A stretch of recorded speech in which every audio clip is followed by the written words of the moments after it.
El presidente de Ecuador, Daniel Noboa, presentó el domingo el balance de este primer año de su segundo mandato. El jefe de Estado resaltó sus avances en la lucha contra el crimen organizado y las mejoras en los indicadores económicos.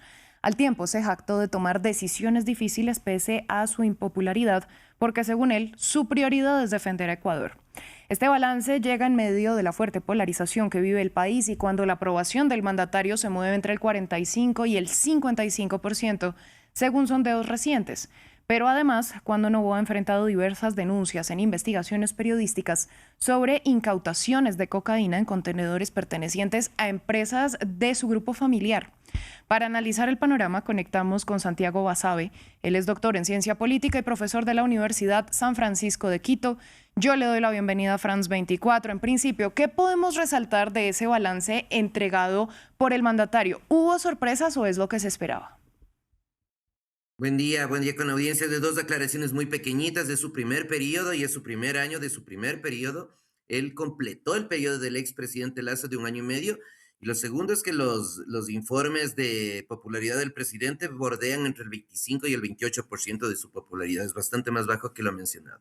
Respecto al informe a la nación, ha sido un informe muy escueto, como en general es la forma de presentarse del presidente de la República, con unas pequeñas pastillas sobre determinados temas, ahondando sobre todo en reproducir propagandas de televisión, de medios de comunicación previos del gobierno, pero me parece con un tema de fondo, y es que no se observa en general que exista un guión político, económico, de cómo va a afrontar el gobierno los 3 años que le quedan por delante, sino cuestiones muy puntuales y muy de coyuntura. Hablemos de seguridad, pues porque según Novoa, los homicidios disminuyeron un 39% en mayo, esto tras el reciente toque de queda nocturno que incluía prácticamente a la mitad del país. ¿Cómo va la lucha de Novoa en materia de seguridad? Yo creo que es coyuntural. Hay decisiones de coyuntura que generan resultados también de coyuntura. A mí me parece que es natural que descienda la inseguridad si es que le encierras a la gente a las 11 de la noche.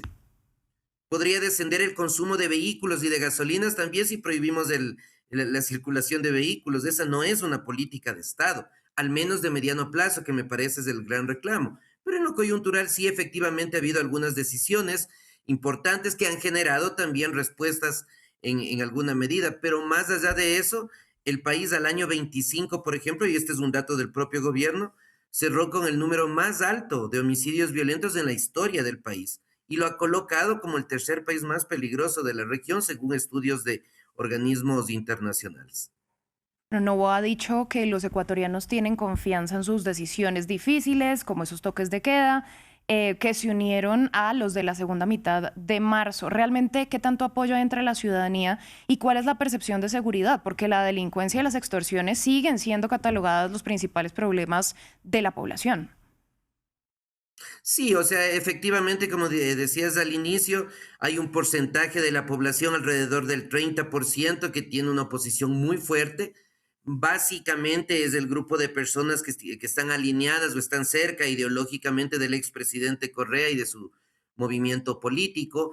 Hay un porcentaje quizás un poco menor que apoya abiertamente al presidente, me refería al inicio entre el 20 y el 25%. Y luego tienes en la mitad, alrededor del 40% de la población que me parece paulatinamente pierde más las esperanzas en ver un cambio importante en el gobierno nacional. El problema de fondo ahí que tiene el país es que desafortunadamente no existe una tercera opción, no existe una tercera vía política, ideológica que le presente una alternativa, sea al país, sea a las propuestas del presidente Noboa, sea a las propuestas que vienen del gobierno de 10 años del expresidente Correa. Bueno, uno de los puntos clave que ha centrado la atención son las tensiones del mandatario con su homólogo colombiano Gustavo Petro. Lo acusó de tener relación con alias Fito, que es el principal líder de la banda Los Choneros. De ahí en adelante siguió una guerra arancelaria que aún se mantiene. ¿Qué tan afectada se ha visto la ciudadanía y la economía por esta situación? Totalmente, pues si le impones una tasa arancelaria de 100% a muchas de las importaciones que hace el Ecuador desde Colombia, que es una de las dos fronteras que tiene este país, la otra es del Perú en el sur, hay un resentimiento en el intercambio comercial que se nota sobre todo en la zona de frontera, precisamente, tanto de Colombia como de Ecuador, porque Colombia ha reaccionado en reciprocidad a esa decisión. Ese yo creo que debería ser uno de los temas importantes que el gobierno debería tener la atención en lo inmediato y fue uno de los temas que ayer precisamente no fue siquiera mencionado en el informe de la Nación. Y si hablamos en materia económica general, ¿cómo va Ecuador bajo el mandato de Noboa? Yo creo que hay dos mundos. Hay un mundo de lo macroeconómico, donde la gran ventaja, el gran avance es que las relaciones con los organismos multilaterales de créditos han mejorado. Eso es real.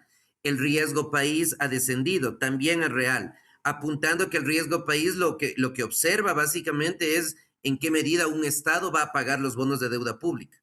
Entonces, los principales beneficiarios son los tenedores de bonos de deuda pública. Y que esto pueda generar la posibilidad de apertura de nuevos créditos también es real. Y eso el gobierno efectivamente ha mejorado. A diferencia de esto, el otro lado, el más importante me parece, es el lado microeconómico. Y en ese sentido, el Ecuador sigue con niveles de desempleo importantes. La posibilidad del desarrollo social y económico es muy limitada. Hay un problema de salud médica, sobre todo de atención de médicos, de insumos y de hospitalización, que es muy importante. Entonces son dos mundos, un mundo macroeconómico que se ha manejado relativamente bien, pero una economía popular y de las calles que al menos en este año del primer periodo, sumado al año y medio, que son casi 30 meses de Noboa en el gobierno, me parece que en ese aspecto hay una debilidad muy fuerte del gobierno en resolver problemas de lo cotidiano. Bueno, usted lo estaba mencionando y es el ámbito de la salud. Los hospitales del Instituto Ecuatoriano de Seguridad Social siguen denunciando falta de medicamentos y de insumos esenciales, un panorama que se une a recorte presupuestario estatal, al Ministerio de Salud, a la saturación del sistema, a denuncias de corrupción. ¿Cómo está la cuestión sanitaria en Ecuador? Es muy complicada, hay problemas de medicamentos, hay problemas de hospitalización, hay problemas de personal médico y de asistencia. Y esto en alguna medida puede explicarse por un dato real, que no es una opinión, sino un dato real. El Ecuador hasta hace un par de semanas tuvo casi 5 meses sin un ministro de salud pública. No existía ministro. Había una delegación a la vicepresidenta. Entonces esto da cuenta, me parece, de que el interés del gobierno en el tema de salud y todo lo que gira alrededor de ese ha sido muy deficitario los 30 meses que tiene aproximadamente de gobierno. Se esperaría que ahora eso cambie. Ayer hubo una ligerísima referencia en el sentido de que hay un acuerdo con gobiernos de otros países para importar medicinas, pero más allá de eso, un plan estructural para fortalecer al sistema, tanto al sistema de salud pública como a la seguridad social, que son dos cosas distintas en el Ecuador. No se ha visto ni desde el nuevo ministro de Salud y tampoco ayer en el mensaje a la nación del presidente. Bueno, si nos centramos en la imagen que tiene el mandatario, hablemos de la opinión que tienen los ecuatorianos. Usted nos hablaba de un apoyo de más o menos 28%. Nosotros citábamos una encuesta que hizo Comunicaliza el 17 de mayo de 45,9%. Pero lo que sí sabemos es que Noboa ha estado envuelto en denuncias de investigaciones periodísticas por presuntos nexos de las empresas de su familia con el narcotráfico.